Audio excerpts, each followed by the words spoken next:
3, 2, 1, go. Live, local, experienced. This is 13 News at 5, Kansas News Leader. And a good Wednesday afternoon. Welcome in tonight for 13 News Live at 5. I'm David Oliver. I'm sure glad you're here with us for the broadcast. We'll get you caught up on the day's local headlines. A warmer day out there, more sunshine, dry too. What's on tap for the evening? Let's get a look right now at our 13 First Alert forecast with Chief Meteorologist Jeremy Goodwin. Hi, David. We have dry conditions across the area. It's a little warm for this time of the year in the upper 80s to near 90 degrees. Live look outside from the Capitol Federal Sky Cam. Fair with the cumulus clouds. The temperature is still 87 degrees in Topeka. Concordia is just short of 90 right now. Kansas City a bit cooler at 81. Through the evening will remain dry. Temperature staying warm with the temperature itself dropping down to the low 80s after 9 p.m. We'll see dry conditions tonight. Possibly a few storms tomorrow in the evening. It'll be dry during the morning and afternoon, but supercast showing that after about 6 p.m. tomorrow, scattered storms start moving in from the south and west. Some of these could bring at least some heavy rain to parts of the region. Your First Alert 8-day forecast is coming up. David.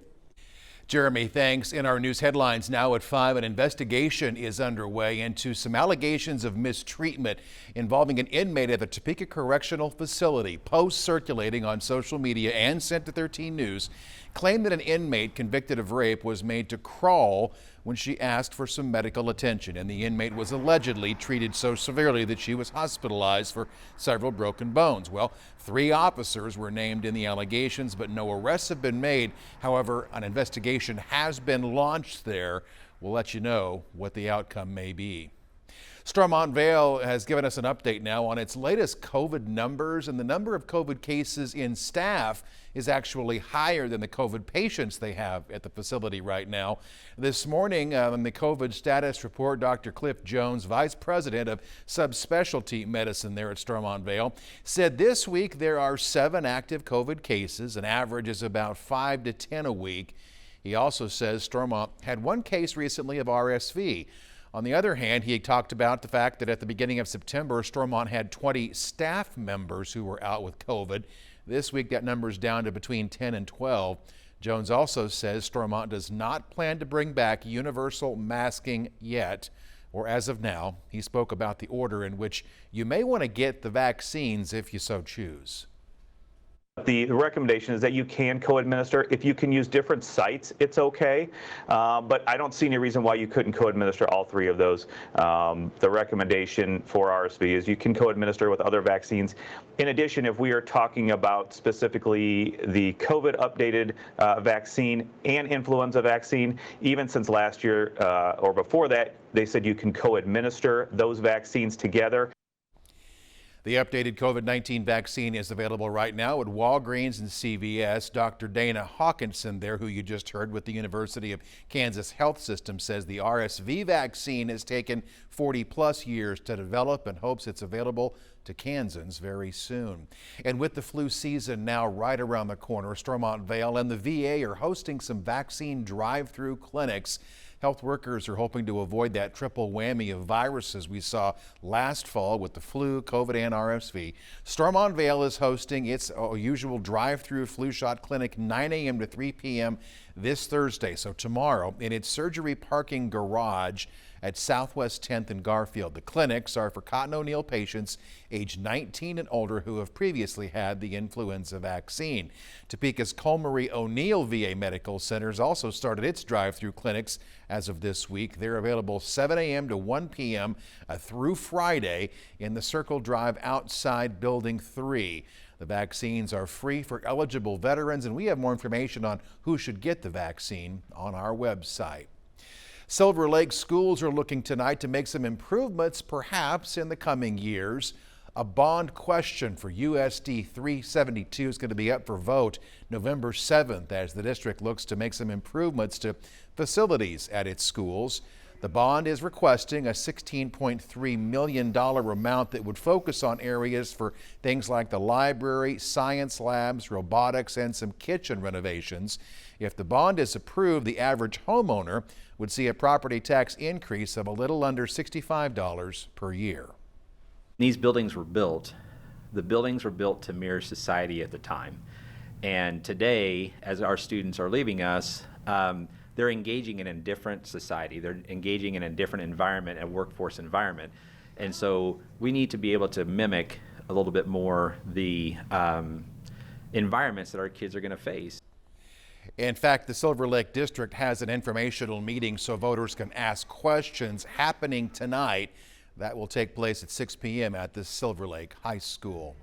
By unanimous vote, all operations at Manhattan's T. Russell Wright's Animal Shelter have been relinquished now to a private organization. Manhattan City Council opted to outsource the animal shelter's operations to Prairie Paws Incorporated. They're located east of Ottawa. Manhattan leaders believe this decision is going to be an effective way to provide high-quality services to residents and the animals without the need for additional taxpayer dollars. The agreement says Prairie Paws will get $350,000 each year of the deal to provide the services for the city, $13,000 up front for transition costs, and they will lease the current facility for $1 per year. Forensic science students at Washburn University got a glimpse today of what their future life could look like after college and maybe how to get there too. Students met professionals from a range of disciplines and agencies like the KBI. Forensic scientists, of course, shared insights with the kids there about their career paths, helping students to better understand what each job would entail and the skills they're going to need. Many attendees are early in their college careers now, and they have just started building the relationships with agencies that they could be working for one day. Students told us they appreciate the variety of specialties represented there at the event.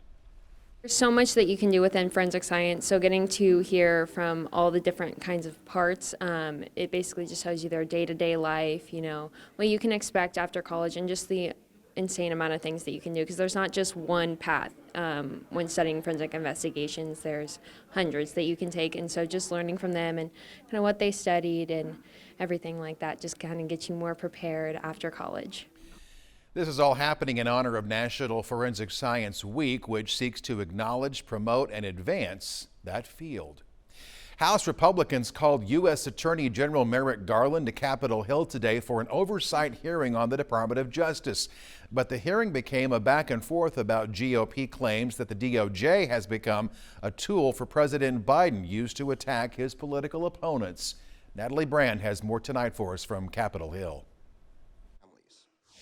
We will not be intimidated. Attorney General Merrick Garland, in the hot seat before the House Judiciary Committee, defended the work of the Justice Department he leads. I am not the president's lawyer. I will add, I am not Congress's prosecutor. Republicans on the committee accused the DOJ of what they call a two-tiered system of justice. Americans believe that today in our country there is unequal application of the law. They see the DOJ, of course, aggressively prosecuting President Biden's chief political rival, Mr. Trump, while at the same time, they see slow walking and special treatment given to the president's son. Republicans peppered the attorney general with questions about the DOJ's investigation into Hunter Biden. Garland referred lawmakers to the special counsel overseeing the probe more than 24 times. Prosecutors make appropriate determinations on their own. In this case, I left it to Mr. Weiss whether to bring charges or not. Democrats accuse Republicans of pushing conspiracy theories for political gain. They want to divide this country and make our government appear like it's broken, because that is when their broken political party thrives. So today, I implore the public to see through the sham. Attorney General Garland also testified that no one told him to indict former President Trump, rebutting Trump's campaign trail claim. Natalie Brand, CBS News, Capitol Hill. Garland also repeated several times today that claims of a politicized or weaponized DOJ have led to some security threats against FBI and Department of Justice personnel. The head of the United Nations hosted today what was billed as a no-nonsense climate meeting amid some growing anger involving some activists who say world leaders aren't doing enough to address the crisis head-on. This is our World Watch report at 5 tonight. The Secretary General of the UN pressed leaders on how to change course now. Only leaders who came with concrete action plans to address the climate crisis were given the chance to speak during this meeting. Missing from the podium, the presidents of the United States and China, the two countries which emit the most carbon dioxide. Instead, President Biden referenced the issue during a meeting today with Brazil's president. Federal Reserve Chairman Jerome Powell says it's time to put a pause on interest rate hikes. The Fed's decision comes as inflation is cooling. The current rate is at 3.7%. That's down from last summer's peak. But the latest pause in rate hikes may only be temporary. Jerome Powell signaled today another boost could happen this fall if it's needed. Thousands of LGBTQ+ veterans who were kicked out of the military because of their sexuality could see their honor restored under a new initiative from the Defense Department that was announced today on what is the 12th anniversary of the repeal of Don't Ask, Don't Tell. Before the repeal, tens of thousands of LGBTQ+ service members were forced out of the military under other than honorable conditions rather than with an honorable discharge.